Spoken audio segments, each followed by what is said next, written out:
Hello and welcome to the NewsX Sunday Guardian Roundtable. Today we are in conversation with Manish Tiwari, Congress MP, former UPA minister, and also someone who's part of the Congress team to look into the recent assembly elections. But foremost, Manish, today what I really want to talk to you is about two, three things that you've been writing about.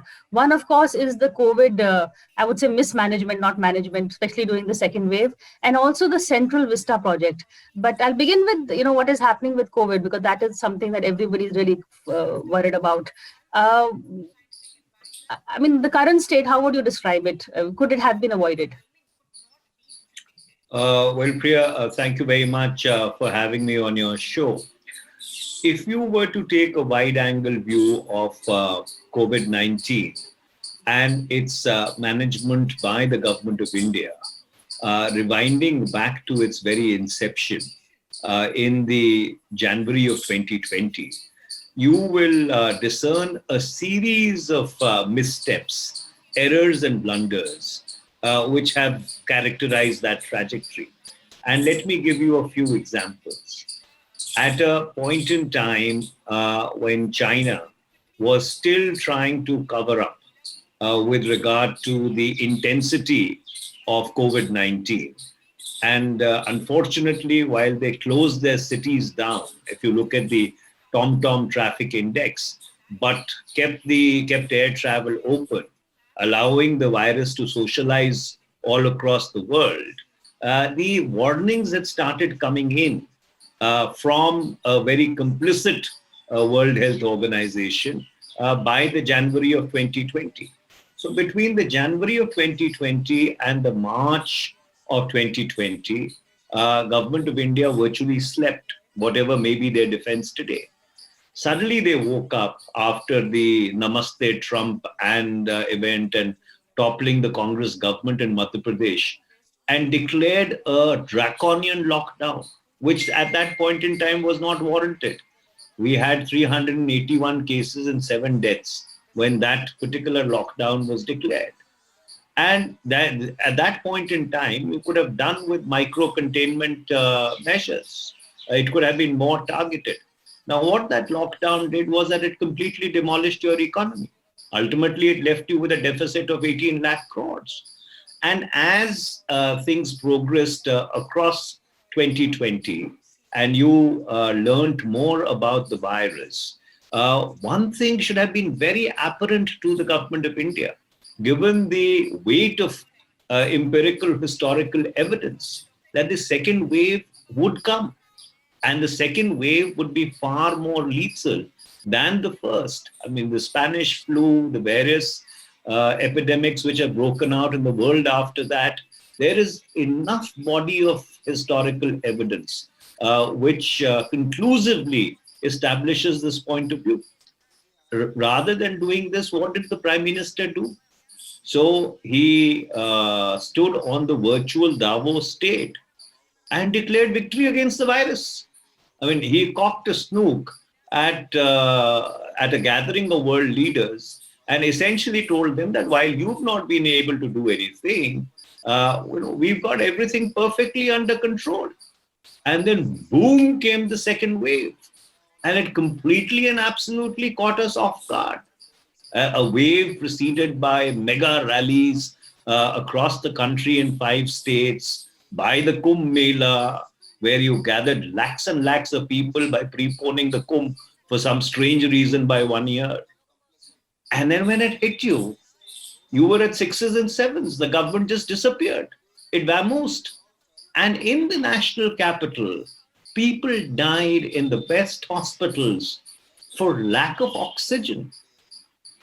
I think the last 1 year had taught us one thing, that the only thing which is vitally required in order to treat COVID 19 is oxygen and some degree of medical management so that people do not reach a critical inflection point.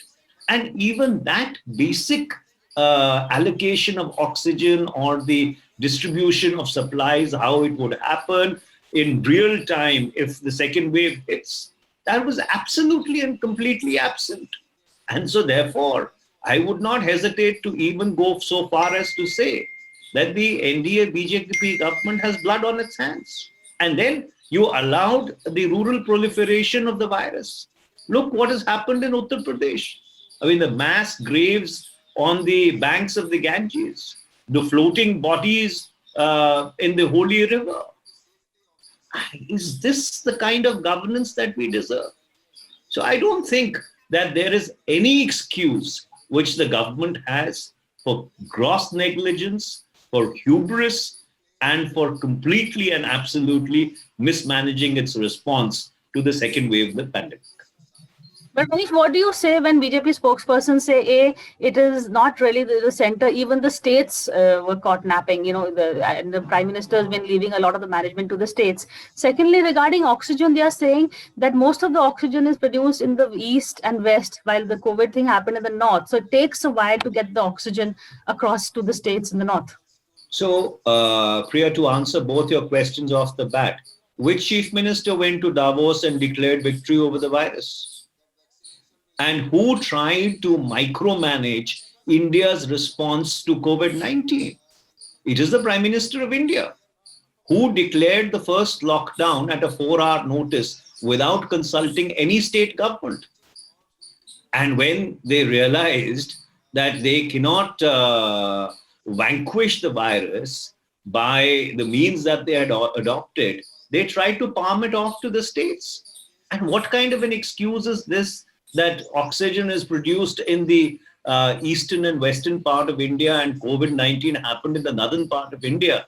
If you are a government, you have to cater to these contingencies. You have to plan for them.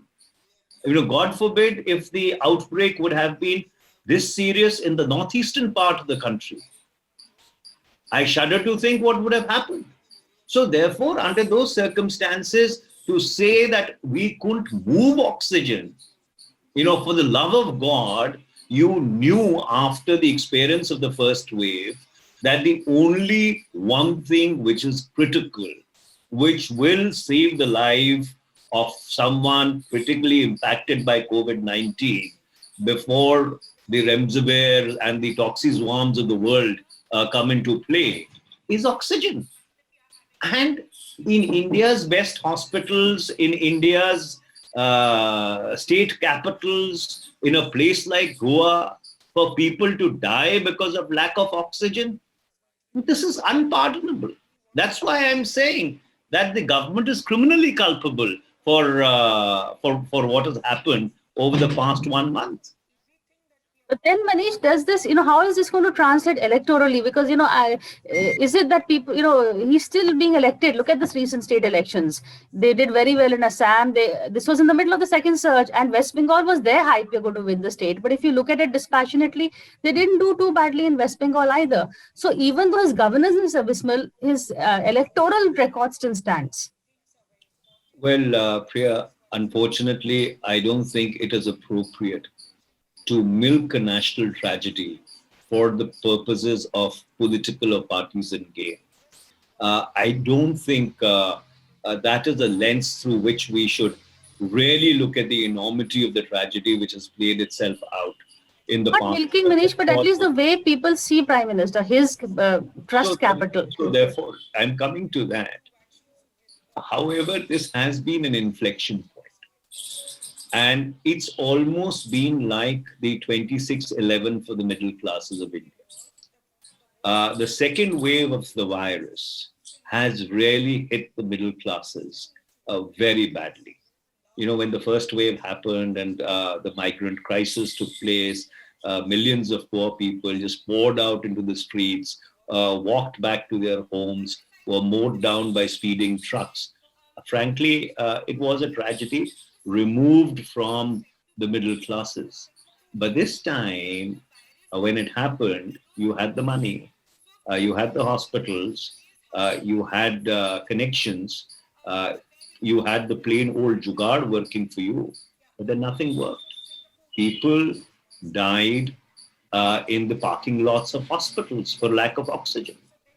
And so therefore, I do think that when the moment comes, people are going to keep all these things in view. But as I said, this is not the time. This is the time when we need to save lives. And this is the time when we expect that the government would get its act together. Even today, the government doesn't have its act together. State after state has been asking for enhanced oxygen allocations. Your vaccine program is completely and absolutely derailed. I had warned when I led the discussion on the demands for grants on the Ministry of Health.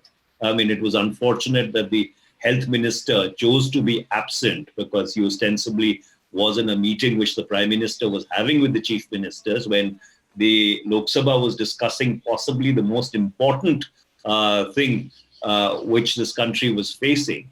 But the external affairs minister, Mr. Jaishankar, was there. And I had warned him. I said, please do not do this false image building by exporting vaccines at the cost of Indian lives. I mean, you barely vaccinated 4 crores of your people fully. And you've been gloating to the world. I mean, I was astonished to see that clip on social media of our permanent representative at the United Nations, proclaiming without batting an eyelid that we've exported more vaccine than we've vaccinated our own people. I mean, is this something to be proud of? So therefore, you see, you look at it sequentially, oxygen, medicine, vaccines, everything completely and absolutely mismanaged. In fact, the vaccination, I agree with you, it's been mismanaged. But do you have a solution? If supposing he does reach out to you, what would you tell him? Very simple, break the patent. They should have broken the patent. They should have overridden the patent. You see, after all, government knew that what is Covaxin and Covishield's production potential. How much would they be able to produce? So therefore, you obviously knew that they would produce an X amount in a month, and therefore it would take so much of time to vaccinate the entire country, and you didn't have the luxury of time. And so therefore you had 2 options. Either you should have imported the vaccine, you should have licensed all the others, the Sputniks, the Moderna, the Pfizer, and various other vaccines, or you should have broken the patent and let your public sector's units produce the vaccine. After all, India has carried out some of the most successful inoculation programs over the decades. You have industry which is lying idle. I think the Madras High Court is currently seized of a matter whereby the prayer is to allow some of the public sector units which are lying mothballed to be able to manufacture this vaccine. So therefore, you should have very early on in the day, when the vaccine was still in the stage of being prepared, you should have planned for this contingency. You should have broken the patent. You should have exercised your sovereign right under Section 92 of the Patents Act. And you should have prepared your public sector units that when the vaccine becomes ready and it starts rolling out, they concurrently and simultaneously can produce. So you can have a saturation vaccination program across the country. That makes a lot of sense. And this whole strategy of the center asking states to procure, is that a wise move? Well, I think that's perhaps the most monumental absurdity, if not obtuseness, which can really characterize any vaccine strategy. I mean, if let's suppose every state is going to go out and compete in the international market to try and procure vaccine, because Covishield and Covaxin are obviously not being able to deliver the numbers required, the suppliers and the producers abroad are going to be laughing to the bank. When you have so much of demand against limited supply, it doesn't require rocket science to figure out, what are the kind of windfall profits which would be made. And so therefore, buyer's market, you made it a seller's market. Absolutely. And so therefore, that's what I'm saying. At first, they tried to micromanage the response. When they realized, if you recall that gentleman, what's his name, Mr. B.K. Paul in the Niti Aayog, who actually even declared that by April 15th of 2020, we'll have 0 cases. And then, of course, he walked the entire rhetoric back saying, oh, I didn't mean this. And when they realized that, look, this is out of our control, then they tried to palm it off to the states. And then the first wave waned. And when the first wave waned, they declared victory. They said, oh, we've had the least number of deaths as compared to even advanced countries in the world. The Prime Minister said so much in his reply to the president's address, to the debate on the president's address. And then when the second wave hit you, you didn't know when to say Jack Robinson. Manish, before I go on to the Central Vista project, just one last question on the PM's image. I know you don't want to talk politics, but is this something he can come back from? Because if you notice, he's only just, I think, as of the last 3-4 days, begun addressing people, Zilla Parishad chiefs, and going and taking aerial surveys. Otherwise, he's been missing. So he's not really been the face of this crisis. Has that worked for him? Well, that's been his style going back to 2001 Gujarat. So this Prime Minister only comes out in order to take ownership of what he thinks can really burnish his credentials. Whenever there's a crisis, the Prime Minister goes missing. If you really were to look back over the past 2 decades now, going back to 2001, you will find that whenever there is an inflection point, or whenever there is a situation, Mr. Modi's response to it is silence. He just does not respond. He just does not come out and address it head on. When the crisis passes, he emerges and then tries to take credit for different strands of what the government may have done. So that's been his modus operandi, and that was at play during this particular crisis. You had the Prime Minister and the Home Minister, trying to absolutely belittle and mock the Chief Minister of West Bengal, notwithstanding a rising COVID wave. You prioritized elections, you walked the extra 2 miles and pulled out all stops in order to try and secure a victory in West Bengal. And finally, the people of West Bengal, and may God bless them, gave it back to them big time. And those people who were addressing 3-4 rallies, which were given saturation coverage on television, suddenly disappear when the crisis hits. So this is either because they have no clue of how to deal with a governance situation, or is it's just a very convenient escape route, because unfortunately you have the media in this country which is not asking, or which is not holding the political leadership to account. I mean, look at the way the international media has reacted to it. They've actually made toast out of India's image. Those who ask questions are being accused of vulture journalism. So, you have it. I mean, in the sense that those who are asking the hard questions, those who are actually going out on the ground and trying to tabulate the omissions and commissions, you target them and try and tarnish their image. So therefore, this is classical textbook fascism which is at play. I mean, can you imagine a society, or you can imagine a government which is so insecure, which starts arresting little kids for posters being put up, and posters which were not even offensive in language, posters which said that Prime Minister has taken the vaccine of our children and given it to people abroad? I mean, for that, you have the Delhi Police Crime Branch going after people. So, I mean, forget the freedom of speech and expression. I mean, even the words used, what's so offensive about it? And if the Prime Minister, feels so offended, he could have always filed a defamation case rather than use the coercive instrumentalities of the state.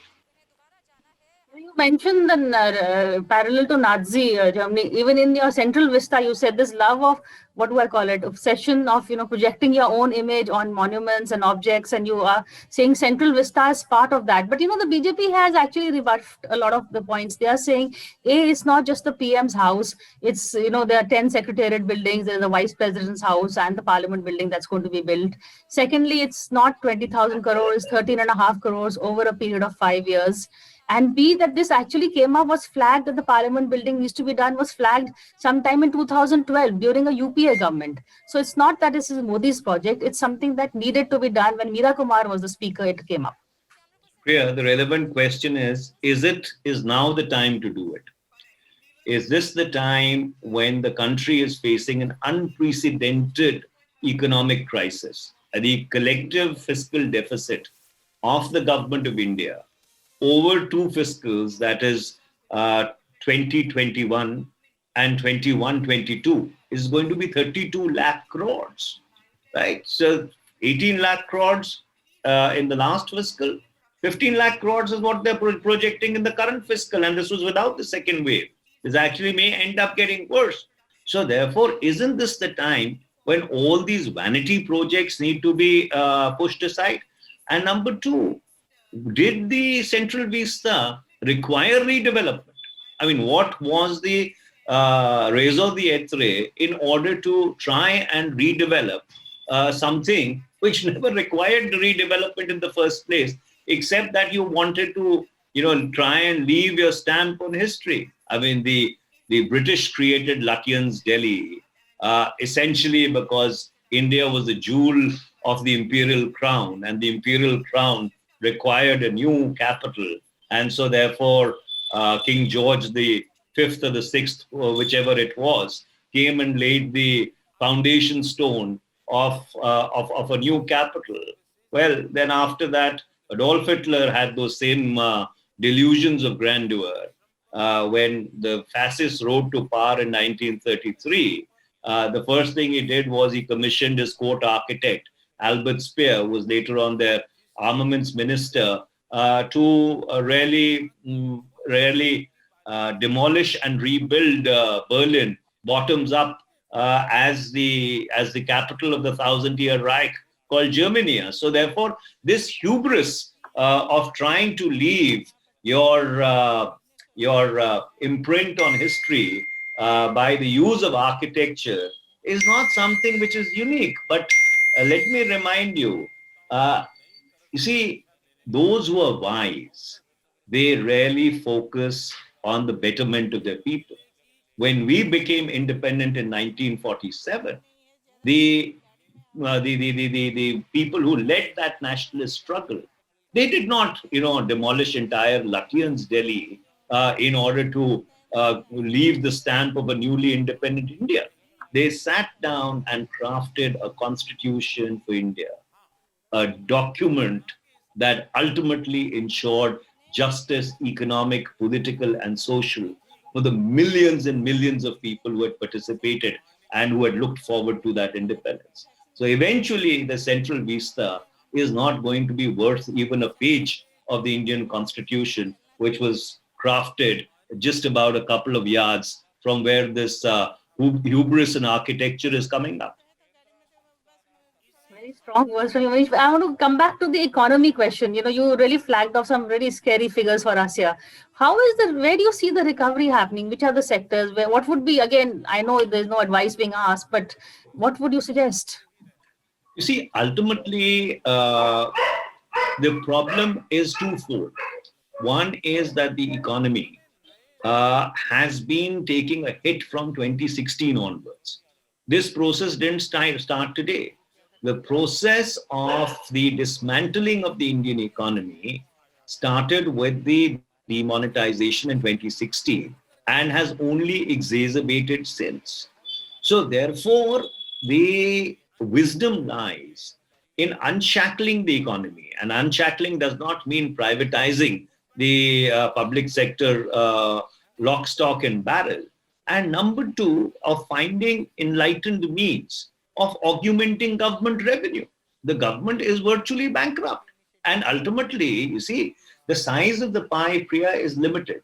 If government is going to go out and borrow in order to bridge the fiscal deficit, then where is the capital in order to kickstart the economy in the private sector going to come from? Is it the FDI? Is that an answer? Well, who's coming to India? After the kind of publicity you've got and the kind of publicity that you've been getting on intolerance, going back all the way from 2014, who's really even looking at investing in you.